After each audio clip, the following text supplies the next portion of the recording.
Welcome back, history seekers, to another episode of Fistory. Tonight, I guess we have sort of skipped over the Cromwellian period. I really need to do some more research on that.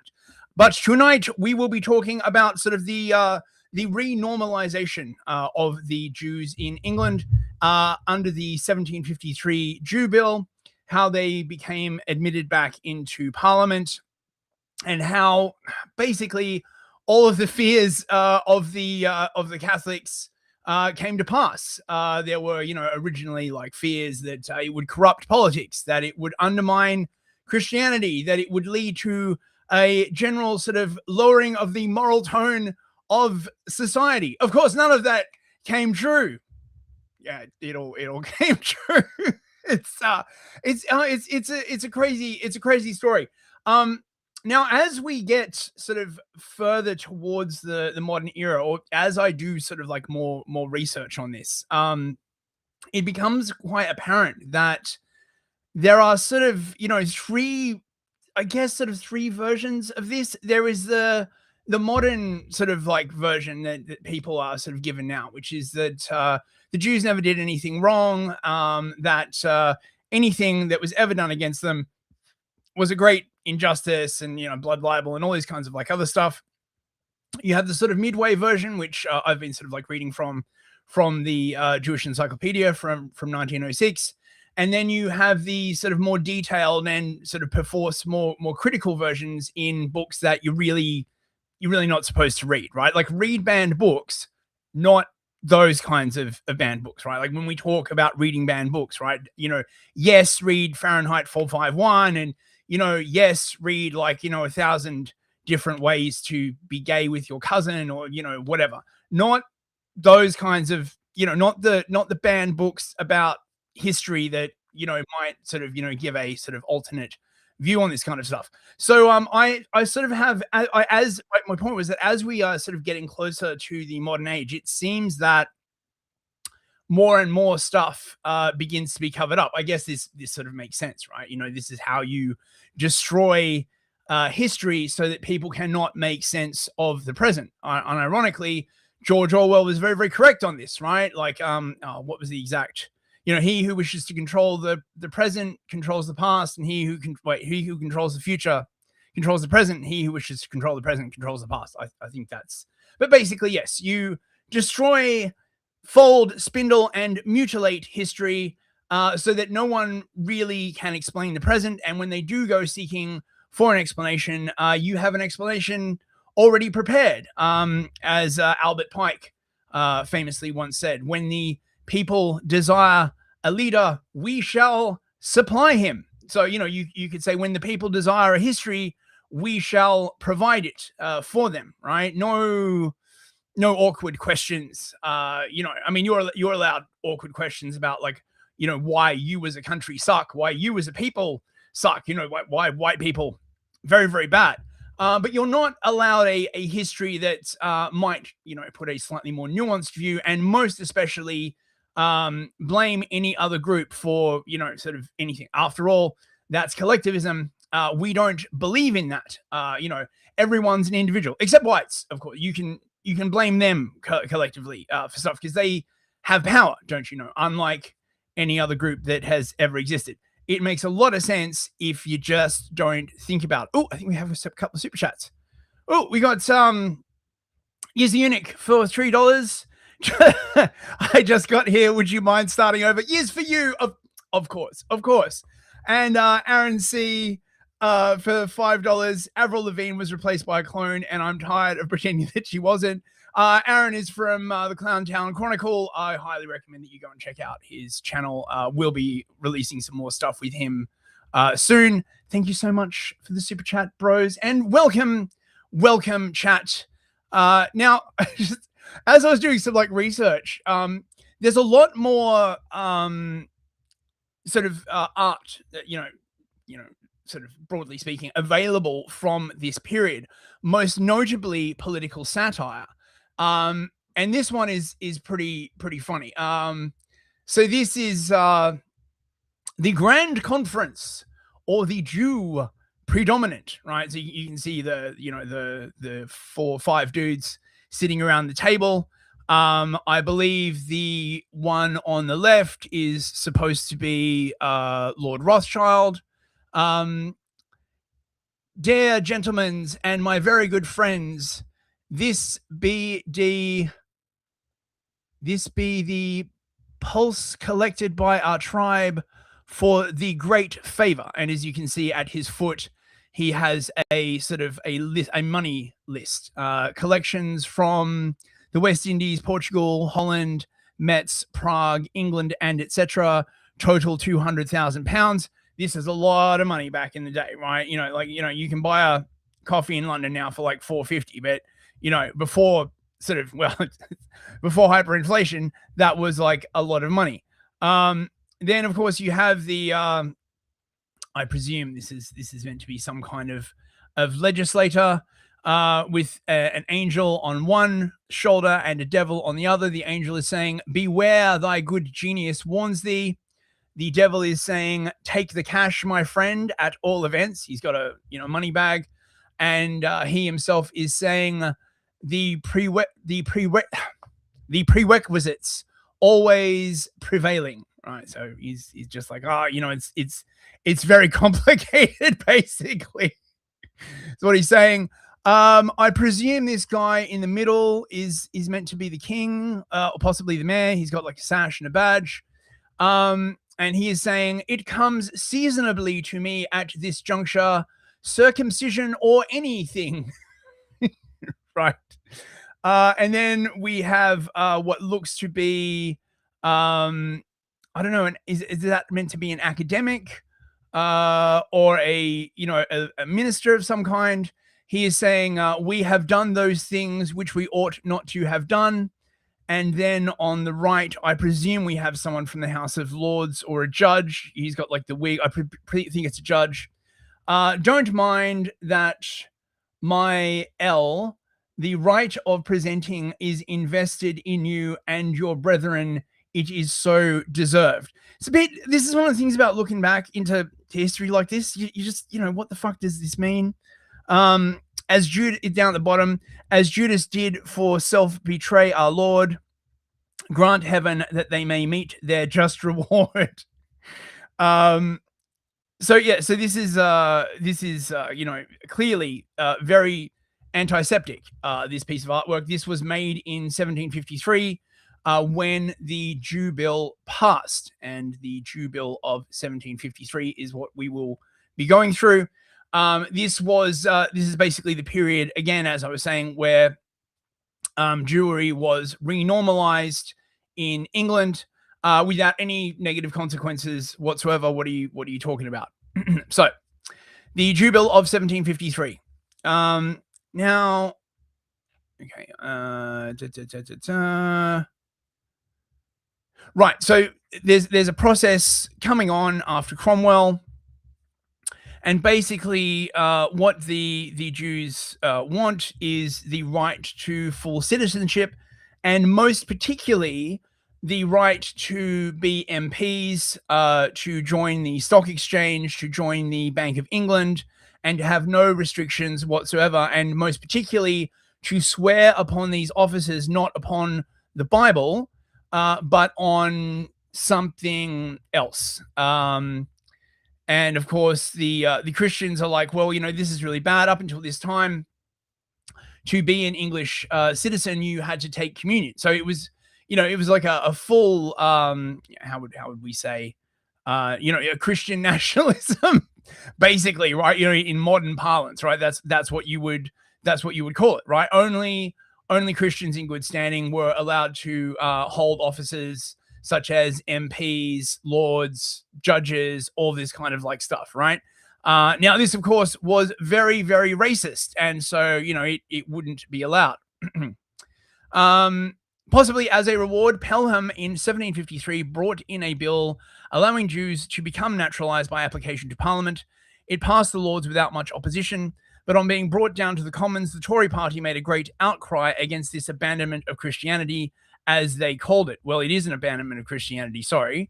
On the other hand, it was contended that the Jews performed a very valuable function in the commercial economy of the nation. Yeah, it always comes down to this, providing 1/12 of the nation's profits and 1/20 of its foreign trade. I bet it's more now. The Whigs, however, persisted in carrying out at least one part of their general policy of religious toleration, and the bill was passed and received the royal assent. I have a better version of this, actually. This is from the Occidental Observer. I presume this is a no-no website, but this is incredibly well researched. So I think maybe this is the Pelham that was referenced.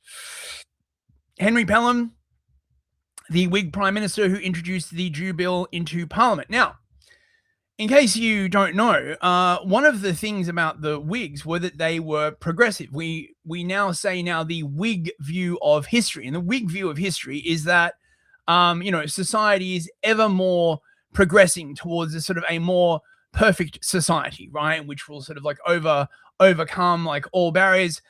Basically, they're sort of like the lefties of their time. So part one, the English common law basis of Tory anti-Judaism. A legal case involving Robert Calvin, although seemingly unrelated, would play a key role in shaping attitudes and beliefs about the Jews and Jewishness until the mid-19th century. The plaintiff was born in Edinburgh 2 years after the Union of the Crowns in 1603. Some land was purchased on his behalf to test whether his Scottish parentage was an impediment to the ownership of English real property. However, it was promptly confiscated because it was claimed his birth had occurred outside the allegiance or dominion of the English crown.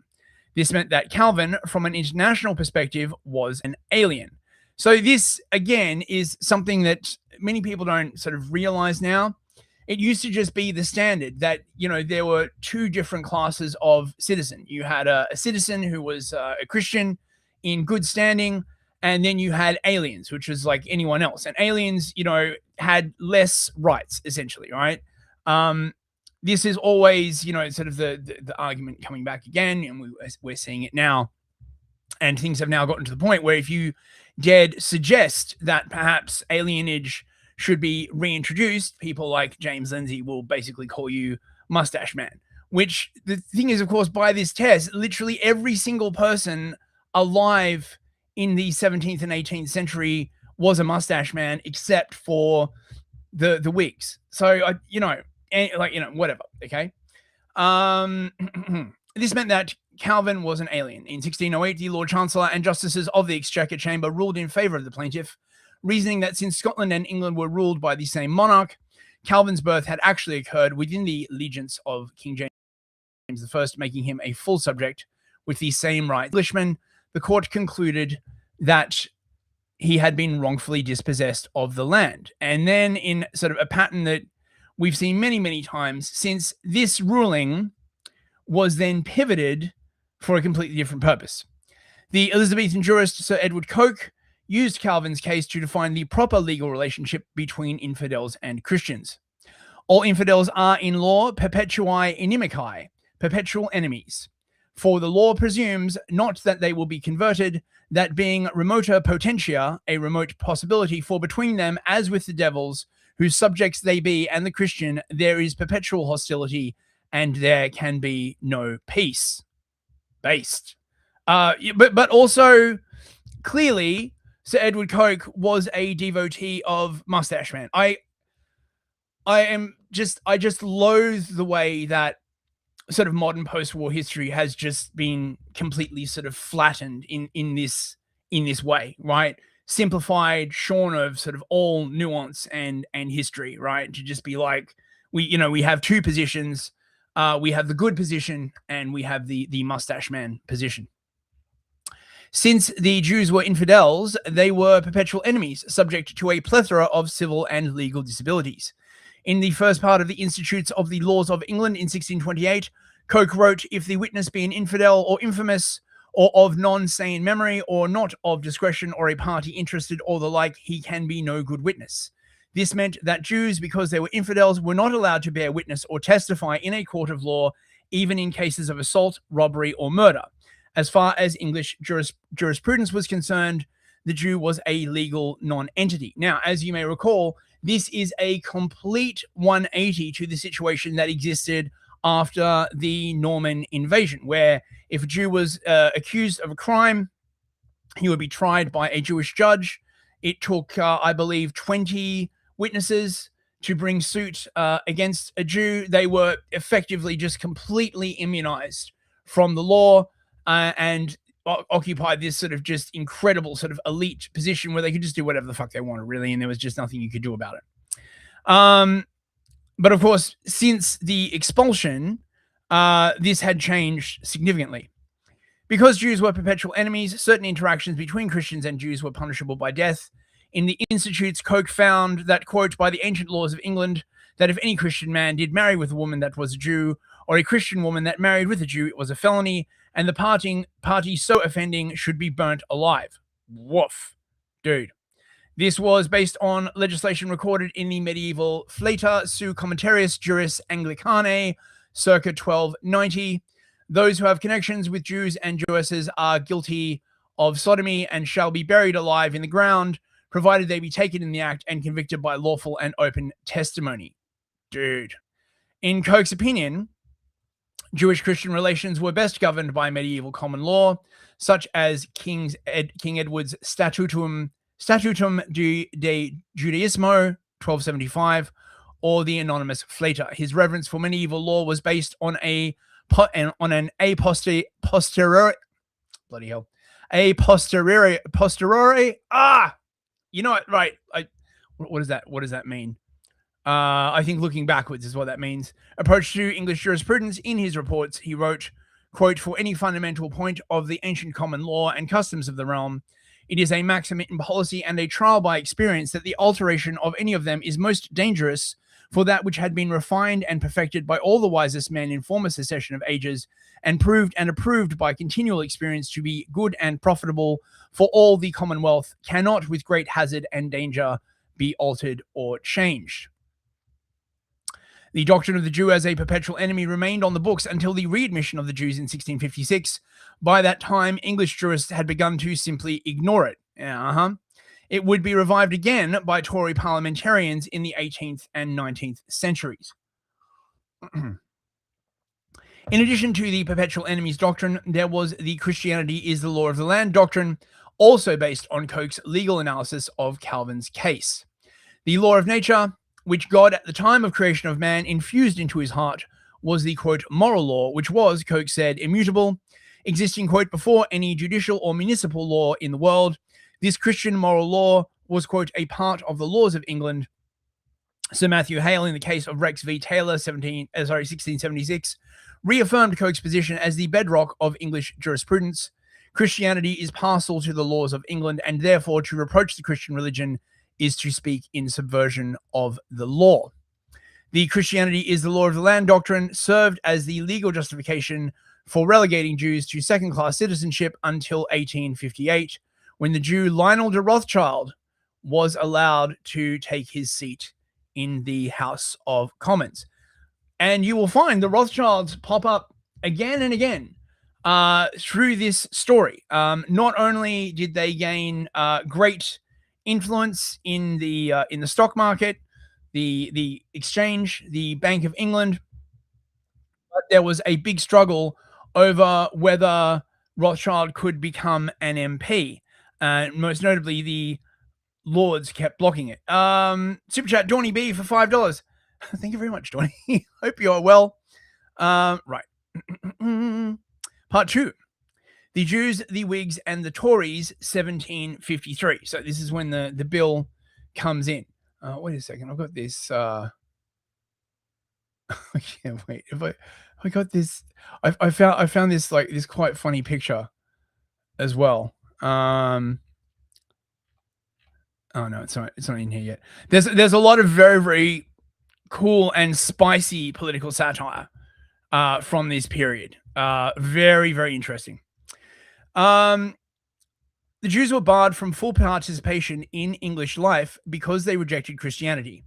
They could only be indemnized by royal letters patent to become permanent residents. They could not become full subjects because parliamentary naturalization required taking the Eucharist. Compared to parliamentary naturalization, indemnization had certain drawbacks. It was not retroactive. So if a Jew had been indemnized after the birth of his children, they would not be able to inherit his property. The only advantage of indemnization was that Jews were granted the right to participate in the lucrative colonial trade. And I suspect this would probably have a fair bit to do with what became the East India Company. Indonized Jews, like other non-Anglican residents, could not hold municipal office, to be called to the bar, obtain a naval commission, take a degree in the two universities, vote, or be elected to parliament. Unlike other non-Anglican residents, Indonized Jews were subject to additional restrictions. They could not participate in commerce on the same terms as other British subjects. They were not allowed to own real estate without parliamentary approval, nor were they allowed to become members of the most prominent West Indian trading companies. See, I told you the East India Company would like pop up. They were also compelled to pay alien customs duties on imported goods. These commercial disabilities hit the more commercially enterprising Jews very hard, disproportionately affecting the Sephardi community rather than the Ashkenazi. The disproportionate impact stemmed from the socioeconomic differences between the Jewish ethnicities.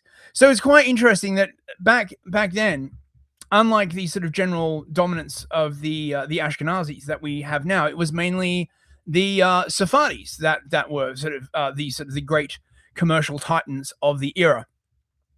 The Ashkenazim were poorer and tended to integrate less well.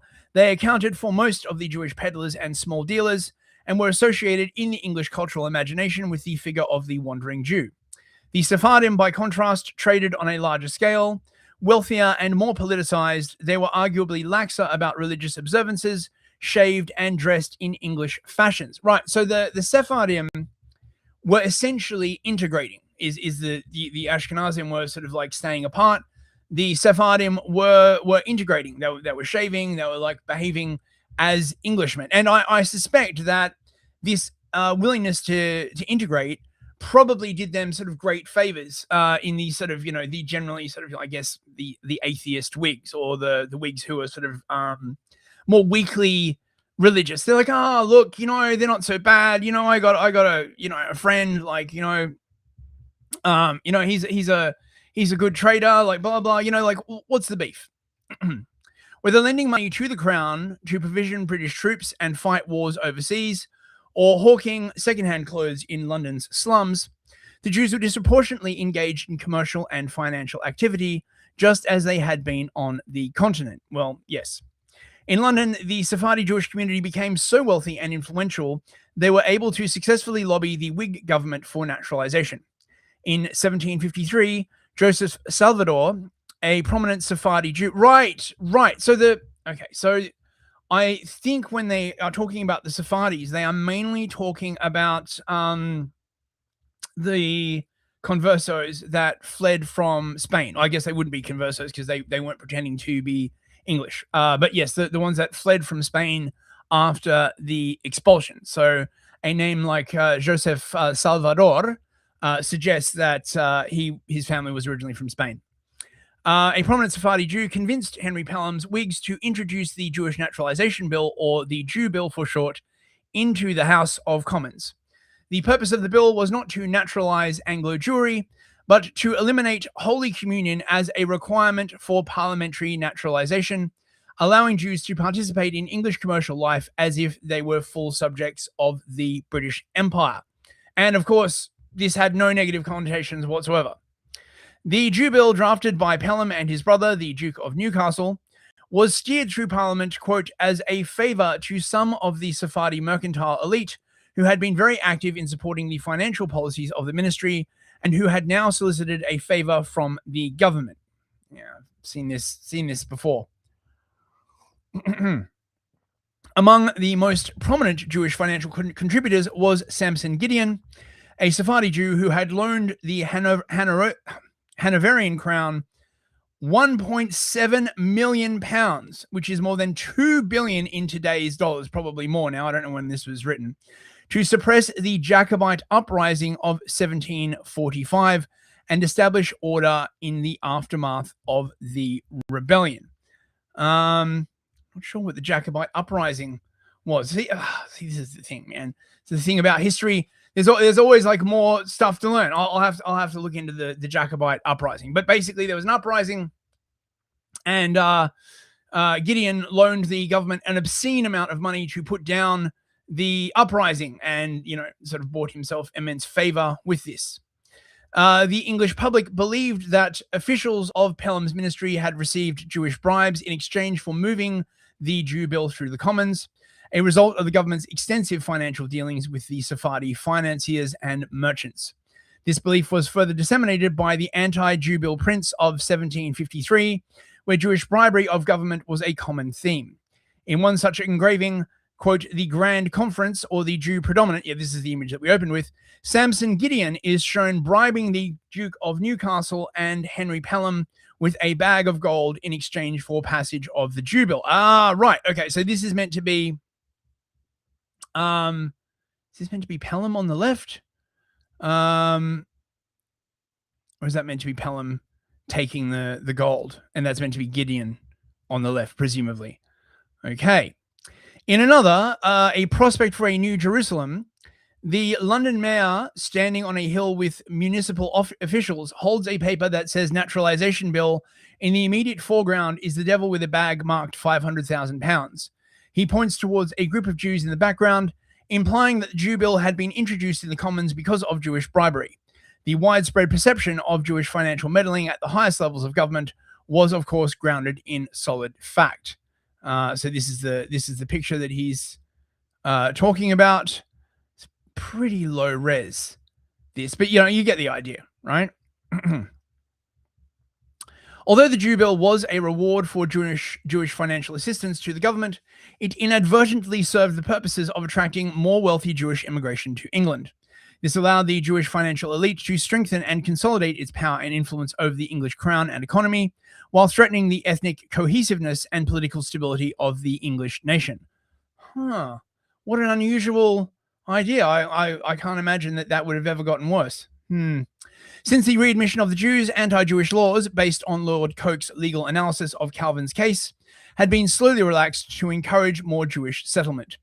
It was felt among Anglo-Saxon elites of the time that having Jewish merchants on English soil would help stimulate commerce and enrich the treasury. Every fucking time.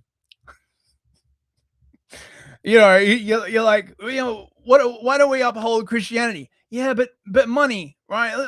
What about the money, right? Like, what about my finely tailored suits? God. In Parliament, polarization reflected ideological differences between Whigs and Tories on the economic benefits of immigration. How times have changed. Now, of course, the Tories are, all pro immigration, and the Whigs, I guess you call like the Labour Party or the Greens, are like literally like, let's go to war against reality and let's invite like the entirety of India and Pakistan to like live here. It's a good thing that the abandonment of Christianity had no substantial effects on the moral character of the country. Is all I can say, right? And, look, there was probably like a version of Bonnie Blue back then, right? God.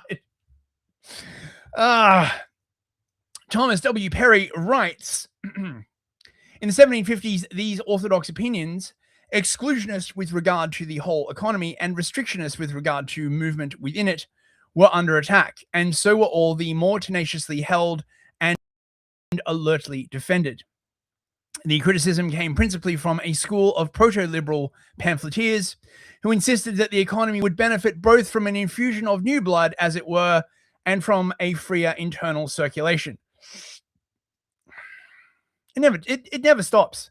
This is the problem with progress, right? It's just open-ended, right? Aramaic discourse, literally a GDP argument. Precisely. Look, Number must go up, bros. Oh my god. This is 1750. What, like nearly 300 years ago. Oh, God damn. The debate also had a political aspect, since most of these writers seem to have been Whig partisans, and since Henry Pelham was on record as favouring, at least in principle, not only a general naturalisation, but also the repeal of every law tending to establish a monopoly in any quarter of the realm. So this is the start of my free trade, right? My rent seeking. I don't know what the laws were on usury at this point, but I would imagine that even if there were laws on the books, they would probably start to be ignored by this point, right? Because my money, because my GDP, because my line to go up, because we have to fight a war. You know, heard it all before.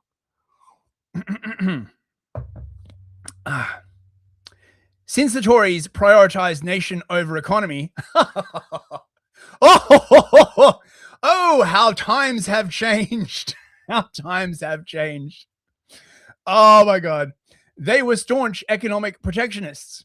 As the proto-conservatives of the 18th and 19th centuries, they believed that restrictions on naturalization served the national interest because it protected natives from the demoralizing effects of foreign competition. Right, so they still had like actual conservatives back then, okay? In parliamentary debates, they focused on the potentially damaging effects of the Jew Bill on the English domestic and international economy. The Jews were considered especially dangerous because of their reputation for ruthlessness and lack of moral scruples in their financial dealings with non-Jews. Surely not. I certainly hope that the ADL went back in time and destroyed these people's lives, bro. You can't just go around saying that's very anti-citrus, right? John Percival, the second Earl of Egmont, remained true to his Tory beliefs when, in a speech before the Commons, he dismissed Jewish naturalization as an economically harmful policy. Quote, "The trade of the Jews, as it appears by the oldest of our histories and the earliest records, both here and in other countries, was usury, brokerage, and jobbing, in a higher or a lower degree. By this traffic in former ages, they distressed and ruined the Christian subjects in such numbers everywhere as to draw down upon them from time to time the resentment of all nations, and in this traffic they have improved so far in this age as now to ruin whole kingdoms instead of individuals, by aiding ministers to beggar the states they serve, by which traffic also they have greatly aided to plunge this nation into a debt of near 80 millions. I mean, what are they worried about, bros? Right? What's the debt in England now? Right, like a few trillion. Back then they're like, 80 million pounds, right? Like, oh God. Oh, and everything's going great, bro. Everything's going great. Lord Egmont said the Jews were, quote, a class of shady businessmen who had refused to engage in any real commerce or honest trade of merchandise since the readmission to England. This was understandable because from the medieval period on, Jews were acknowledged by Europeans as a universal symbol of international financial corruption, a stereotype with more than a grain of truth to it. Surely not. Oh my God, I definitely can't support such a statement. Contrary to the Whiggish belief that Jewish resettlement would economically benefit the kingdom, the potential Jewish contribution to English commercial life in light of the historical record was nugatory. Negatory? Nugatory. That sounds like, I don't know, some kind of like delicious chocolate bar with like nougat in it. Nugatory. I think that's meant to be negatory. Quote, since therefore the naturalization of the Jews tends to no important addition of property to this kingdom, to no possible increase in strength, and to no improvement in manufactures, to no extension of the commerce of the kingdom, this bill can be no measure of utility and cannot merit the sanction of this House. Sir John Barnard, a dissenting Whig, focused on the negative impact Jewish resettlement would have on native English productivity. He argued that Jews were a net fiscal drain on English society. Barnard demanded a permanent moratorium on all Jewish immigration because it would, quote, in time render it impossible for any Christian to carry on any trade, either foreign or domestic, to advantage. Jews may become our only merchants and our only shopkeepers. They hadn't invented Indians yet, obviously. They will probably leave the laborious part of all the manufactures and the mechanical trades to the poor Christian, but they will be the paramount masters. Yeah, that totally didn't happen, bros. Jewish economic control of the English economy was not the worst that could happen. According to Sir John Barnard, the Jews were a race of destroyers. Allowing Jews to compete on the same terms as Englishmen was tantamount to ethnic suicide. Quote, it is madness, if not worse, to put foreigners upon an equal footing with natives, because it only enables the former to take the bread or part of the bread out of the mouths of the latter without increasing in the least the national trade or commerce, or as we like to say nowadays, fascism. God damn it. Notwithstanding the determined opposition of Tories and dissenting Whigs, the bill passed through both houses of Parliament and was given royal assent by King George II. There was little dispute amongst MPs since both houses were Whig-dominated. The Whigs, ideologically proto-liberal, were usually sympathetic to Jewish causes. James Shapiro writes, insofar as Englishness was being reconstituted socially, politically, economically, and religiously at this time, the attempt to naturalize Jews and thereby do away with that which distinguished Englishness from Jewishness proved explosive. I see echoes of this in what's happening today. So they just move the goalposts and move it again, and now we've gotten to the point, well, what even is Englishness? You know, do the English even have a culture? Bro. The passage of the Jew Bill was followed by a massive outcry among Tories, a wave of anti-Semitism never before seen since the days of Edward I swept across England. The ferocity of this public reaction to Jewish naturalization was due in part to widespread perception of Jewish foreignness. Quote, the non-Jewish world viewed the Jews in their midst as a separate people, regarding even native-born, highly acculturated Jews as different in kind, marked off by a distinctive, irreducible essence or otherness that remained despite their adaptation to English conditions. In fact, the belief in Jewish distinctiveness was so embedded in popular consciousness that converted Jews, including the children of Jews baptized at birth, were still commonly referred to as Jews. Even the Jews that were trying to integrate, even those that converted were having a hard time because the English were so racist, bros, right? And so clearly they had not undergone enough mass brainwashing. Don't worry. That was soon going to be fixed, I imagine. Through their attitudes and behavior, Jews reinforced English perceptions of their foreignness and clannishness that was based on kinship and thus independent of religious observance. Quote, the mass of Jews socialized and married within their own communities, irrespective of their attachment to Jewish ritual and worship. Moreover, they continued to think of themselves as Jews first and foremost, as members of a distinct people and not as Englishmen, even if they were native-born citizens who had known no other homeland. In this respect, they were no different from their ancestors, who had lived in conditions of much greater isolation from surrounding society. Never changes. Right? Like one of the great things about history is, you know, you go back and like people just have the same arguments like over and over and over again, you know. The emergence of English ethno-racial consciousness was a consequence of Jewish ethno-racial and cultural foreignness. Jews would maintain a fully articulated Jewish identity even when fighting for Jewish naturalization and in the 19th century emancipation. Interesting. So the term emancipation did not really come about from the black slave thing in the Americas. It was originally about Jewish naturalization. Super chat. Adam Hawkins for $3. Thank you, mate. My fellow lords, I have studied the ancient texts for counsel on this matter, and verily The wisdom they impart unto us regarding our current state is thus: every Stein, Singelberg, Timowitz.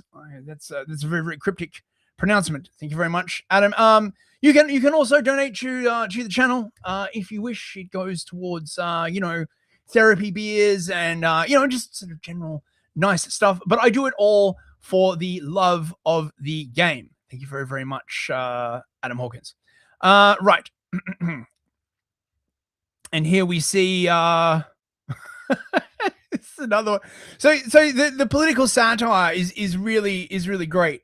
So the caption for this is published for Mr. Foreskin at the Great Pair of Breeches in the parish of Westminster, satire on the Jewish Naturalization Act, suggesting that the Duke of Cumberland is to be circumcised or castrated. Fucking hell. Oh, I can't read what oh, it's a shame they don't have the speech bubbles translated. Oh my god.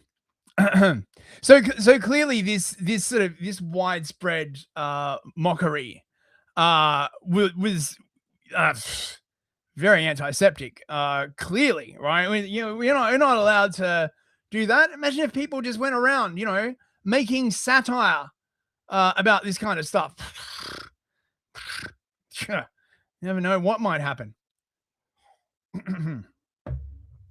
Widespread perception of Jewish foreignness and self-identification served as fertile ground for the growth of extra-parliamentary opposition to Jewish naturalization.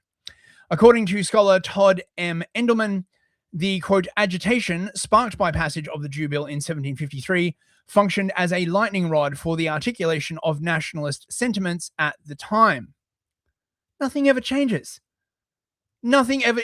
Oh my god! Except like now it's the bloody the Pakistanis. Oh, don't you know the Pakistanis are just as English as you and I?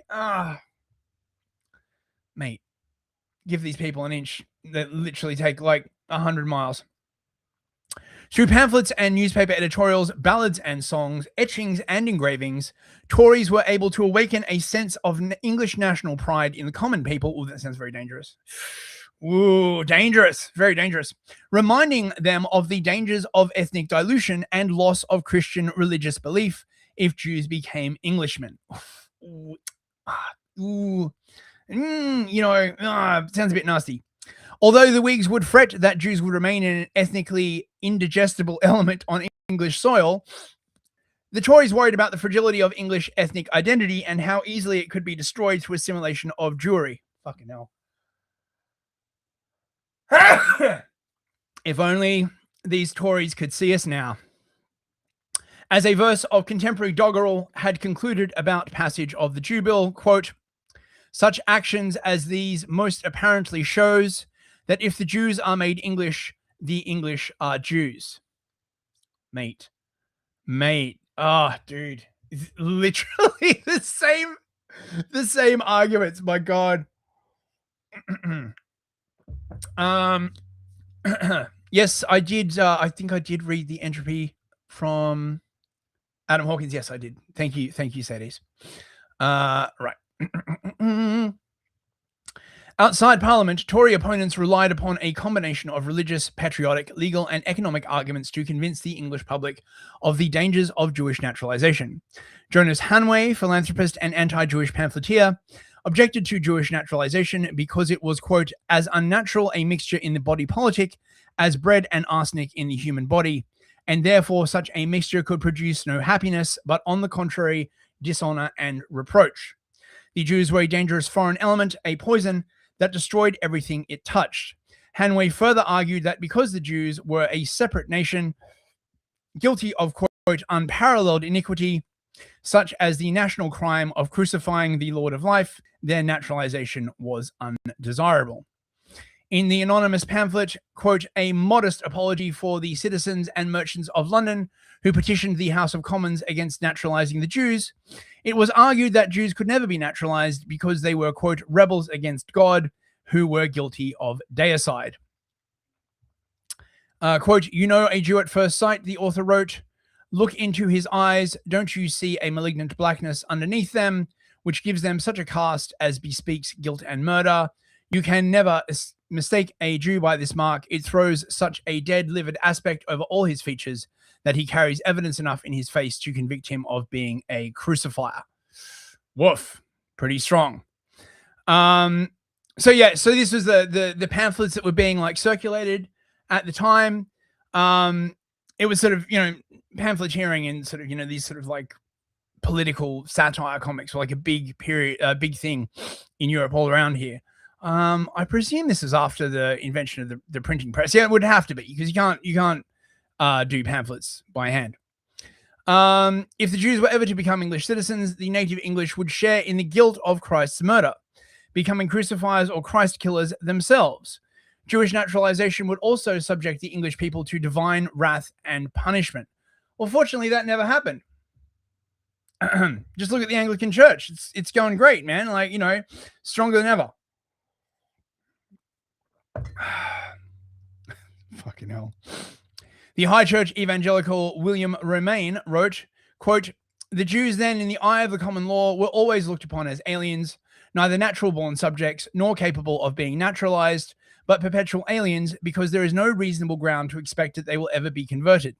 Their opposition to the Christian being as implacable as the opposition of the devil, for they are his subjects, not Christ's, and as subjects to the devil, they are in perpetual hostility with Christ, so that there can be no peace between them and Christians. Jewish naturalization was impossible because of Lord Coke's perpetual enemies doctrine. If Jews are the, quote, avowed enemies of Christianity, making them citizens would violate English law, since it was based on Christian principles." Romaine concluded, quote, "The Jews murdered Christ and would murder us if they had power. They blaspheme Christ and his religion, so that they are murderers and blasphemers. Convict. And who ever heard of a natural-born murderer or a natural-born blasphemers? For murdering and blaspheming Christ, God drove them out of the Holy Land and made them vagrants all over the earth. And who ever heard of a natural-born vagrant or a natural-born English foreign Jew? For example, a free slave born in the liberty of bondage. Yet, however absurd this may seem, we have these native foreigners imported among us. We have murderers, crucifiers, blasphemers, vagrants, all become natural-born Jewish Englishmen, in opposition to our history and records, to our constitution and laws, to the laws of God, and to reason and common sense, which declare with one voice that no infidel can be a free-born subject of our Christian society. The Jew bill was to be rejected because the Jews were both Christ killers and blasphemers. A natural-born Jew Englishman was a contradiction in terms. The Jews were not only subjects of the devil, but were emblematic of the worst excesses of international finance. Quote, "Money is their idol. Money they most ardently worship. If the essence of Judaism is money, then Jewish relations with non-Jews will always be economically predatory, just as they were during the days of King Edward I." Dude. In Romaine's discussion of Anglo-Jewish history, the Jewish money engine figures prominently. The Jews successfully bribed William the Conqueror and Oliver Cromwell with their ill-gotten wealth, seduced by the Jews' all-powerful gold. These English statesmen gave them carte blanche to grow rich through plunder of the nation's inhabitants. Beside the pamphleteers, there were the Tory newspapers that warned the English public of the dangers of Jewish naturalization. Foremost among these was the London Evening Post. In an editorial on May 17th, 1753, a gentleman calling himself Old England, fearing the English would be sold into captivity under the Jews, wrote, quote, "This supposed bill is nothing less than giving ourselves, our liberty, prosperity, and religion into the hands of the Jews. For it is an open, full invitation of the whole scattered race to come in and take possession of all our estates. For who knows not that they have more millions to spare than would purchase all our island?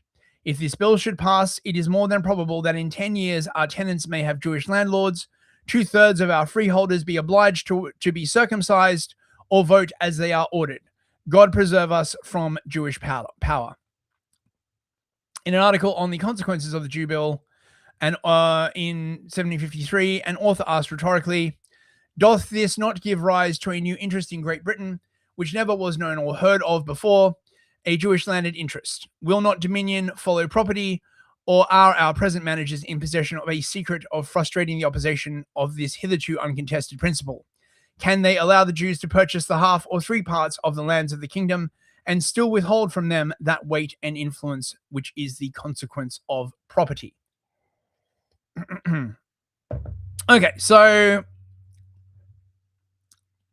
this goes on.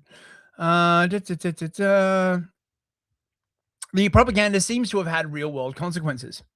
While the Jew bill was the law of the land, quote, Jewish peddlers were insulted and harassed in the streets, and the murder of Jonas Levy in November of 1753 may have resulted from the passions sparked by the bill. Anti-Semitic polemicists portrayed the Jews as money-grubbing and cunning. They were traitorous foreign interlopers who were suspicious of outsiders. Newspapers all around the country ran story after story about what ravenous, destroying wolves, blasphemers and crucifiers, and children of the devil they were. Because of the Jew bill, patriotic Englishmen feared that, quote, Britain would be swamped with unscrupulous brokers, jobbers, and moneylenders who would use their ill-gotten gains to acquire the estates of ruined landowners. Moreover, because Dominion followed property, Jews would control Parliament, which would be renamed the Sanhedrin, convert St. Paul's to be a synagogue, circumcise their tenants, and perpetuate countless other anti-Christian crimes. I mean, a bit much, right? Like, yeah, you would be like, you go to like rent a property and you got to be like circumcised. Instead of like you got like a digital ID and it's got like a photo of you Johnson, basically, right? Because of the widespread Tory-led opposition to the bill, Pelham's Whigs were forced to repeal it in December of 1753. The status quo returned. Jewish immigration, which had been ongoing since Cromwell's decision to readmit them in 1656, continued unabated. So the bill itself got blocked, but immigration continued. Gee, I've never like heard of such a thing. What's this? Vox Populi, Vox Dei, or the Act repealed. You got people there protected by the eye of providence, the scales of God. Interesting. Okay, so this is a pretty good article. This we're nearly at the hour. I guess I'll do how long's this segment? We're nearly at the end. Okay. The Jews pouring into England were now predominantly lower-class Ashkenazim from Central Europe, rather than the wealthy and cosmopolitan Sephardim of Spain and Portugal. This new influx stoked the fires of English anti-Semitism. The observations of German tourists in 18th century Georgian England furnish us with a valuable source of information about contemporary Anglo Jewry. Panikos Panai writes, quote, hostility developed during the 18th century towards poor Jews. The German traveller Karl Philipp Moritz wrote that antipathy and prejudice against the Jews I have noticed to be far more common here than it is even with us, who certainly are not partial to them. Hostility focused particularly on the allegation that they played a large part in the peddling of stolen goods, which resulted in attacks upon them to the extent that Jew baiting became a sport. Bro.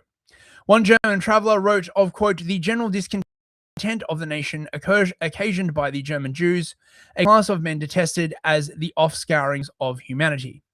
Mass migration of Jews to England led to an increase in the national crime rate, with Jews among the most visible criminal elements of the London Underground. Endelman writes, not many years after the controversy over the Jew bill, Jewish criminal activity reached such a pitch that it became a matter of concern to the leaders of Anglo Jewry. In the 1760s, the number of Jews sentenced to death or transportation at the Old Bailey jumped to 35, almost double what it had been in the previous decade. And then in the 1770s, it rose to 65. Interesting. So this would, so the number of Jews sentenced to death in an entire decade or transportation was 35. But the decade before, it was only half that. And then it doubled again in the 1770s. The emigration of poverty-stricken, crime-prone Ashkenazim from Central Europe was reduced to a trickle during the French Revolutionary Wars of the 1790s, giving Ashkenazim in London and elsewhere time to assimilate to Anglo-Saxon behavioral norms. By the 1820s, the Jews and their Whig allies would be ready to take on the Tories once again, but this time in the name of, quote, Jewish emancipation, an obvious misnomer. Compared to conditions on the continent, the disabilities faced by Anglo Jewry were mild, with Jews still having considerable upward mobility and freedom. In fact, English Jews were the envy of Central European Jewry, which is why so many immigrated to England during the latter half of the 18th century. Well, there you go. I think there's a few more parts of this. I think we might do more of this. That's parts 1 to 2. We've got we can do the part 3, where the sort of the Jewish emancipation movement becomes finalized. This is a very, very fascinating story. Again, just to see like the same arguments repeated again and again and again. Nothing ever really changes. Just say goodbye to the chat on YouTube. Seti Sapiente, Simon JJ, Yes the Eunuch, Origin Party, Andrews Animatics, Mount Hazel. I know Clowntown Chronicle is in there as well. Thank you very much, Aaron, Sunny Jim. Who else we got in here? The person who like smashes their keyboard. I can't pronounce your name. Searsite. Thank you for coming, everyone. Christos, Master Shake. Great to see you all, guys. Hope you are King Green Moon. Who else have we got? Bobby B. Yes. Jack B. Nimble. Our Rumble teabagging therapist. Good to see you, man. I think that's it. Mikey Bikey, great to see you as well. Highland Full on Odyssey, great to see you, mate. So yes, have an excellent week. I will be back on next Monday with the next part of this fascinating, sort of discussion about that sort of it really ties into so many modern issues, immigration, emancipation, what it means to be English, blah, blah, blah, blah, the change in political party, political direction, the sort of decline of Christianity. Fascinating stuff. Thank you so much for joining me all. I will see you next week. Good night.